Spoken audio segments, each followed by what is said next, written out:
성남FC 후원금 의혹에 대해 보완 수사를 진행해온 경찰이 민주당 이재명 대표의 뇌물 관련 혐의가 인정된다고 결론 내렸습니다. 두산 측에 편의를 제공하는 대가로 자신이 구단주로 있는 성남FC 후원을 유치했다는 건데요. 경찰이 1년 전 내렸던 불송치 결정을 스스로 뒤집어 논란이 예상됩니다. 송재인 기자입니다. 이른바 성남FC 후원금 의혹은 지난 2018년 지방선거 과정에서 처음 불거졌습니다.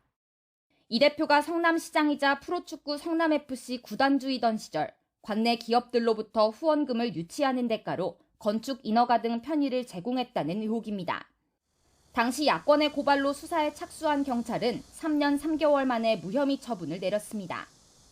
하지만 검찰 내부에서 의견이 충돌해 차장검사가 사의를 표명하는 등 파문이 일었고 결국 경찰에 보완 수사를 요구하는 것으로 결론 내렸습니다.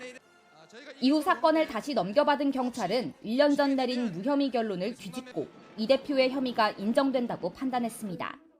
지난 2015년 두산건설이 신사옥 건립이라는 현안을 해결하도록 해준 성남시의 용도 변경 허가와 두산그룹이 성남FC에 준 광고 후원금 50억여 원 사이에 대가성이 있다고 본 겁니다. 경찰 관계자는 당시 두산과 성남시가 용도 변경 등을 협상하는 과정에서부터 이미 대가성 후원 논의가 있었다고 볼 만한 관계자의 진술을 확보했다고 밝혔습니다. 이에 따라 경찰은 이재명 대표에게 특정범죄 가중처벌법상 제3자 뇌물공여 혐의를 적용한 수사 결과를 검찰에 통보했습니다. 후원금이 이 대표 측에 직접 흘러간 건 아니지만 별도 법인인 성남FC에 뇌물을 주도록 두산 측에 요구한 것만으로 혐의가 인정된다는 취지입니다. 또 당시 사업을 주도했던 성남시 공무원과 두산건설 전 대표도 혐의가 있다고 판단했습니다. 보완 수사 7개월 만에 경찰 스스로 과거 수사 결과를 뒤집으면서 배경을 둘러싼 논란도 커지고 있습니다. 1년 전엔 강제 수사 없이 불송치 결정을 내렸지만 검찰의 보완 수사 요구 이후 성남시청과 성남FC, 두산건설 등을 잇따라 압수수색한 데다 그 시기도 대선 뒤 새 정부 출범 전후에 집중돼 정치권 반발도 거셌습니다.